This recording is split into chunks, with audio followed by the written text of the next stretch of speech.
Hey guys, welcome back. I'm John Stark from MacMovieGuy.com. I'm a blind film critic, and I should probably do that again. Hey guys! Oh my god, thank you for joining my channel. Make sure hashtag, like, subscribe. Drop me those deets in the comments. I'm here, like, in my front room, like I always am, because I am, as the title of the video suggests, an influencer. Yes, bitch. Work it. Yeah. I'm reviewing Influencer. And yes, people like that talk like that in this movie. This is on AMC Plus, Shudder. And I guess it's a horror film. I don't know. So let's get into it. Let's get into Influencer. I hope you like that little bit because, yeah, I'm never gonna do that again, unless there's an Influencer too. All right, so Influencer unfortunately does not have audio description. Wah wah wah. This is my continued prodding of AMC Plus and Shudder. Shudder just doesn't understand how many blind people actually enjoy horror movies and what kind of untapped audience that they're missing out on by not including audio description on their content. AMC Plus is never going to be a top tier streamer until they, the one thing that all the top streamers have is audio description on some level. Even free streaming services now have audio description. So the fact that AMC Plus is not really interested in expanding their audio description beyond like 3 titles is just really kind of okay. So Influencer is a relatively new title. I saw a review on it earlier in the year from like a horror review channel. I wish I could cite the guy and throw him out some likes. Sinister Squad, there we go. It was on Sinister Squad. For anybody who likes to do that. I'm always kind to other YouTube channels. I don't know why nobody's kind to me, but I throw out names. He did a review and he liked the film and didn't, him and his wife, girlfriend? I don't know. They do reviews. And he was like, "Oh, just go into it. You don't need to know anything. Just go into this film.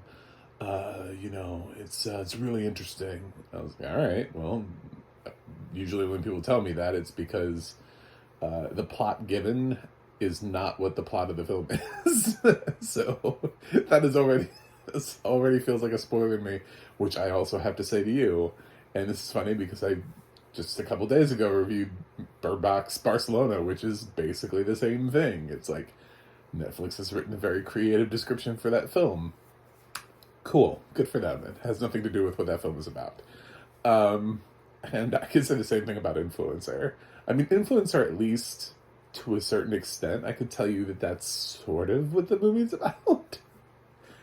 It's like the catalyst for the movie, I guess. But it's definitely not like the movie. That's because the film wants to keep the sort of twists and turns going in the film. And if you're blind, oh my god, you will be so twist and turned all around because there are so many gaps in this film with no dialogue. I mean, this film should be shot in Thailand. It takes place in Thailand. I didn't check to see whether or not they actually shot it in Thailand. It could be just another whichever Asian country gave them the best deal, I'm sure, on shooting. Maybe it's Hawaii. I have no idea. That would be hilarious. Yeah, it's supposed to be shot in Thailand because that's where the film takes place. And the beauty of Thailand, and it's centers around, we're introduced to an influencer. I forget her name. It's not really that important. And she's over there and she's living her best life and she's making sure she posts all the time. She's like, "Oh my god, guys, I'm in my new apartment in Thailand and it's amazing. Hashtag amazing. Hashtag life goals." And so she's over there and she was supposed to be there with her boyfriend, Alex, maybe. And yeah, he didn't come. He's kind of a doofus, kind of one of those like male model-y types that's like, "Hey babe, what's up?" we get a phone chat with him. He seems super toolish, which that phone call is really important because you're not really supposed to. He's not supposed to be endearing. He's not an endearing boyfriend, but he's also not abusive. Like he's not like, "Fuck you all." You know, it's also he's just kind of like a tool. She has another friend that she FaceTimes earlier on in the film that I guess it's a spoiler.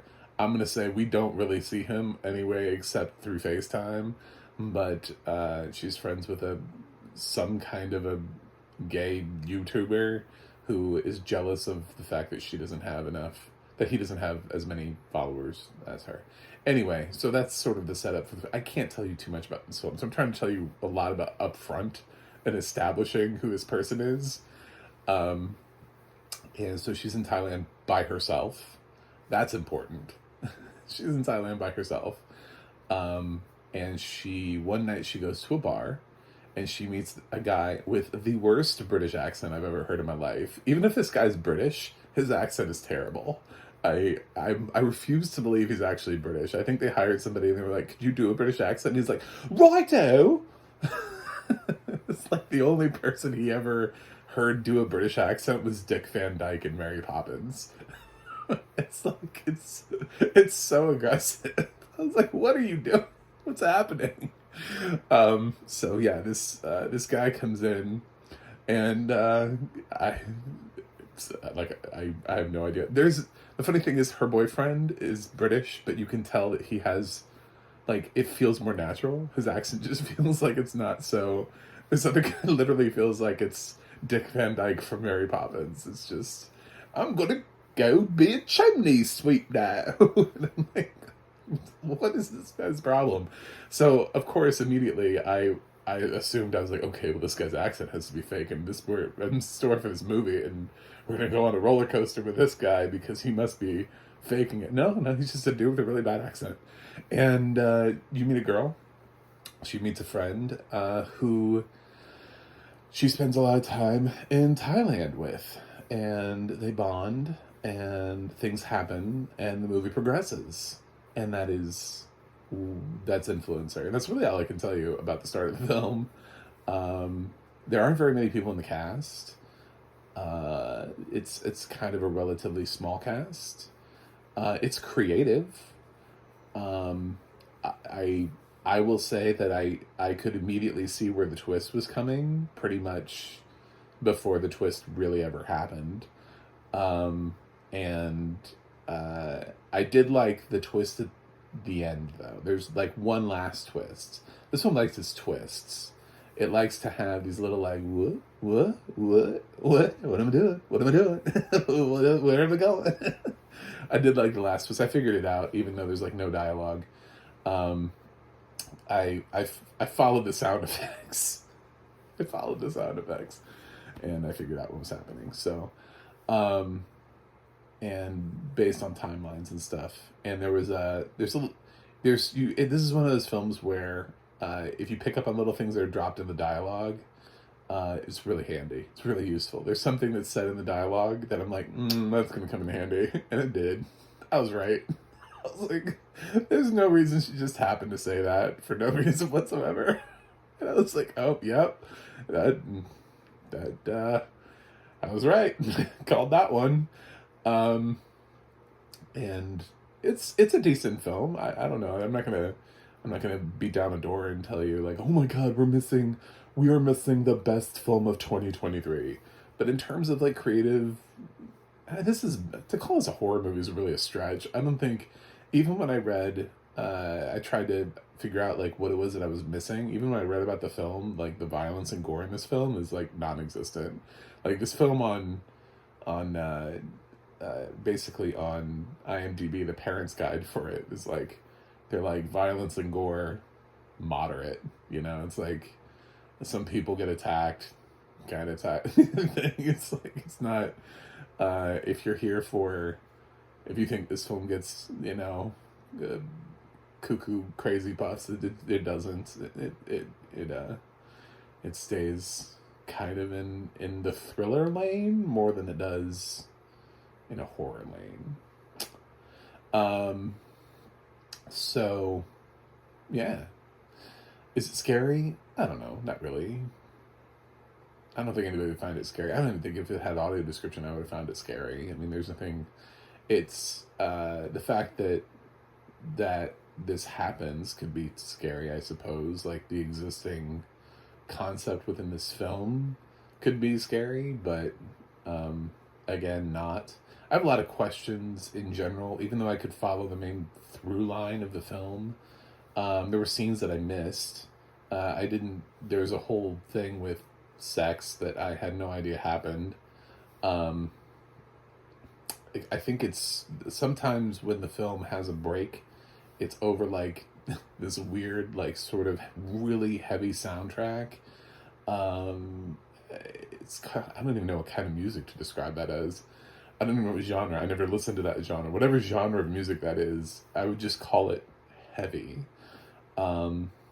Scoring, not so much. It doesn't feel like a score to me. It just feels like I'm in a club.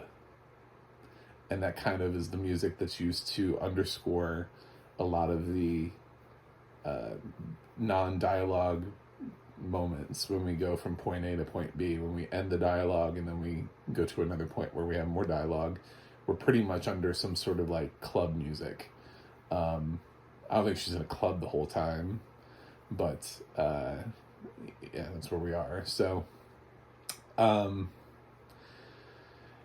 yeah, there were some choices or some stuff that I read that happened in the film that I didn't get at all. I kind of figured out the main plot points of the film, only because there's so few cast members in this that it's really hard to not keep track of them.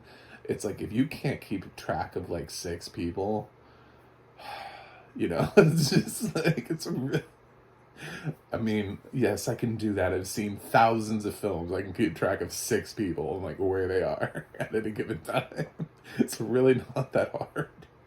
But even the IMDb cast list for this thing, they didn't even bother. There's not like a whole lot of random, like hotel clerk number 2. The cast list on IMDb is really short. Freakishly short for a film like this. Was there no background talent? None. So I have a lot of questions that need to be answered through audio description. Even though I was able to follow the main plot. So there are questions that just don't make sense for me, and questions that I have about how things happen and how things occur.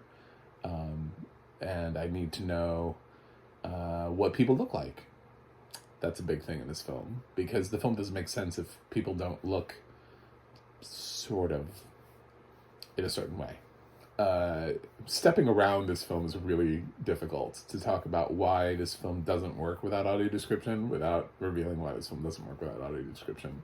I'm not trying to just be mean to AMC Plus and Shudder. I'm always trying to educate on why we need audio description. So I think there's a good film here. And I would say, I think this one's tough for me because I don't think it's a horror film.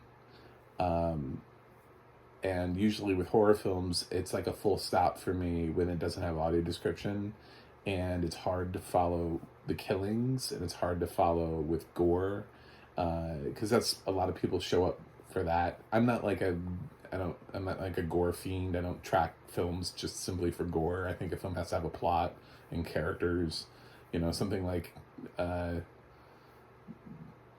that clown film that was in theaters. What was that obnoxious thing that was in theaters not that long ago? I had no interest in seeing that. I even deleted that movie from my memory. Couldn't even remember the title. Nothing. I did not want to see that. The thing that snuck into theaters, it was way over the top. Terrifier 2. No interest. None. But this is not that. So can I really hold it against it for not being able to describe the gore. No, I can't. Because there's none. Not really. I mean, if it is, it's definitely not what you would consider to be gore. Any person who watches Terrifier 2 would consider to be gore. It's more like Scream. Like, oh, somebody got stabbed. Okay, whatever. It's like that. It's much lower level violence. But there's an entire scene that I missed that happened. The entire sex scene. I don't know that matters. I don't want. I'm not trying to be pervy. I'm not like I missed the sex thing, guys. Thanks.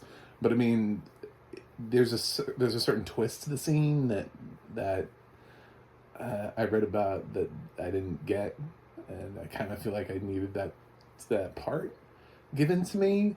But the big overall thing here is even though I could follow the plot, and I generally kind of got what the movie was trying to do, there's a big question mark for me as to how this works, and I can't directly address that without giving away the film.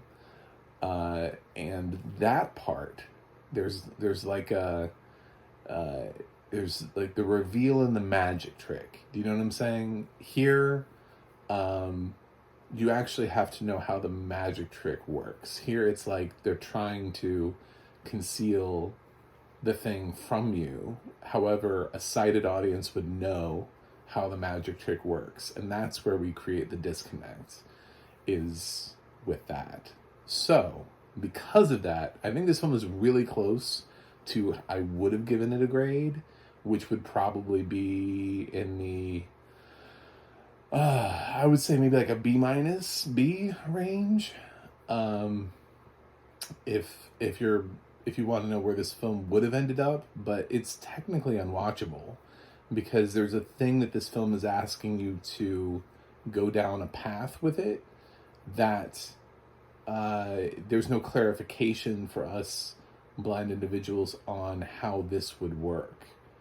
And it's kind of the crux of the film, and I'm stepping around it. So you just have to honor the fact that I'm trying not to spoil the film in case anybody wants to watch it. I realize I have sighted viewers that watch this channel as well. So I'm stepping around it. It's creative. The acting isn't terrible. It's also not great, but for a low-budget film in which I didn't know any of the cast members, and this film just wound up on Shudder, I would say it was above what I expected. So, kudos. I think it's worth, if you're sighted, I think it's probably worth seeing. I think it's probably one of the better things on Shudder. It certainly has some nice twists to it. Some of them you'll see because you've seen lots of films and you're like, I know where this is going, and you'll be right. And then maybe you won't. Maybe you won't pick up on some of the things. Maybe that what I mentioned, that little reference in the dialogue, maybe you won't think too much of it when it's dropped, and the